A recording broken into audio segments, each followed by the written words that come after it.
Welcome back. This is Frequency File, Episode 2. In the last episode, I told you about the curious case of Dr. Ophelia Turner. When it comes to this enigmatic individual, one of three versions is true: myth, martyr, or monster. To be able to weigh her in turns as heretic, genius, or scapegoat, we must first set the stage. When I started down this path to discover who she was, what she did, and ultimately what happened to her, I didn't expect it to lead me to one of the strangest mysteries of the Pacific Northwest, the Olympic Exclusion Zone. But let me rewind a bit. In Northwest Washington State, there are 3,600 square miles of vibrant wilderness called the Olympic Peninsula. Bounded by water on three sides, it was a wonderland for outdoorsy types, with snow-capped mountains and salmon-bearing rivers and pristine rainforests. Up until 1955, it was the residence of 100,000 people, including Ophelia Turner. It was her birthplace, her hometown, and, it turns out, ground zero and sacrificial lamb for the promise of limb technology. In true fashion, the government never comes out and says that's what led to the creation of the Olympic Exclusion Zone. But the chain of events were in plain sight. Strange accidents, leading to the government's claim of eminent domain and subsequent seizure of the peninsula. The evacuation of 100,000 people and the attempt and abject failure at containing the rumors that spread like wildfire. Because it turns out, even with the government's resources at your disposal, keeping secrets is a tricky business. You can bet there was plenty of talk as a result. Lucky me, because I had plenty of questions. Here's what we know. Over 50 years ago, in November of 1946, Dr. Ophelia Turner was 27.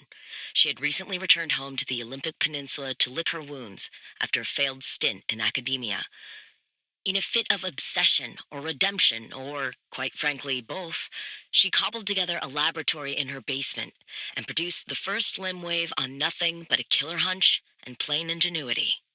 Or so the story goes. It's never clearly stated anywhere what limb waves and limb technology really were. It's all vague claims and wild theories, dreams that border more on the mystical than the scientific. What we do know is that LIM stood for unlimited frequency. Radio waves, once souped up and modulated just right, supposedly enabled the control of matter in a way that modern science both back then and now could only dream of. After Dr. Turner's discovery, she and a few friends, scientists and PhDs all, toyed with LIM in their garage labs for about 4 years. The local police and fire departments start making regular house calls, spurred on by increasingly disgruntled neighbors calling in about incidents that seem to grow larger and more disturbing as the years go on. After one too many reports, the federal government takes notice, and thus begins their severe interest in limb technology. The next part happens quickly. In 1955, the United States government seizes not only the physical area where Dr. Turner and her scientists live, but the entire concept of limb technology. The area is at first evacuated under the pretense of safety, but quickly commandeered by the government. They establish a brand new department called ARDA, Advanced Resonance Development Authority, which was to be headed by Dr. Turner herself. Over the next 15 years, the government expands the zone's borders. They clear out civilians as they go and erect massive 500-meter walls to keep out an increasingly curious public. The zone started in the northernmost tip of the peninsula, then expanded outward twice, once in 1961, again in 1967, to the outer perimeter we see now. After the multi-stage evacuation of the Olympic Peninsula's 100,000-strong population, the records get sketchy. Once the region is swept clean of civilian eyes, the flow of information trickles to an eventual stop. ARDA has always maintained that the evacuation was done in the name of national security, that there was simply nothing more patriotic than sacrificing your homes, with the communists plotting our demise across the Atlantic. Certainly not because there was any danger from the strange experiments happening inside, or situations most unnatural to witness. ARDA kept a wide berth, displacing citizens far ahead of the front line, so first-hand accounts of things going awry were rare. But rumors spread fast, and everyone had some story about a distant relative whose pet changed in inexplicable ways, or a friend of a friend who followed strange lights into the woods and never returned. Once the civilians cleared out, the ARDA employees moved in.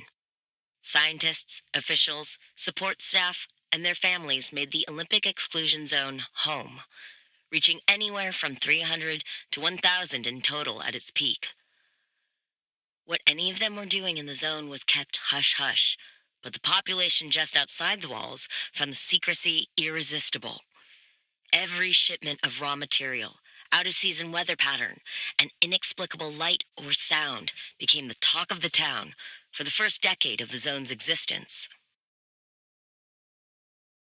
Sadly, that's about where the cold, hard facts end. Listeners, I tried. I really did. I started my investigation in the usual fashion, digging up every piece of public record I could get. The paperwork is maddeningly typical up until 1955. Census records, soil samples, weather reports, hand drawn survey maps, the beginnings of satellite photos, all readily available for anyone with the patience to walk themselves into a county office. But those materials don't tell me much, and I quickly am forced to turn to more dubious sources. Before the downing of multiple passenger planes and the subsequent establishment of the no fly zone in 1962, crude aerial photos are taken and circulated. This is where things get interesting. I find fuzzy shots of what appears to be entire mountains relocating overnight, buildings disappearing and reappearing at random, and lakes filled with water or light, depending on the time of day. The resolution is dubious, making them inkblot tests in their own right. They are the stuff of dreams among amateur investigators and conspiracy theorists alike. The most outlandish, improbable, and extremely unverifiable stories came from breachers, people rumored to have jumped, tunneled, hot air ballooned their way through the walls. If they're to be believed, there is much to be uncovered. But more on that later. LIM technology is not paraded around in the press for long. As the government withdraws acknowledgement that it ever existed, the public's interest similarly begins to wane. The last verifiable activity is an exodus of ARDA employees from the zone, beginning in 1981 and followed swiftly by a full decommissioning of the zone in 1987. After which, those 3,600 square miles are sealed away and left behind with no explanation. A tomb, minutes away from the populous, perfectly normal city of Seattle, with decades of history and secrets locked inside. And that is where I'm left to fill in the enormous, ill-defined gaps. So that's the history of the Olympic Exclusion Zone. We know it absolutely existed and that something blighted the area. Dr. Ophelia Turner was a real person who grew up there, and LIM technology, claimed to be her invention, was the reason the zone was created. The facts point to either the pursuit of LIM or the technology itself doing something terrible to the area, and maybe even to the people who stayed behind. For such a vast, valuable area as the Olympic Peninsula to be lost to the world for the indefinite future, someone needed to take the fall. The evidence in this corner paints the target square on the martyr part of this equation.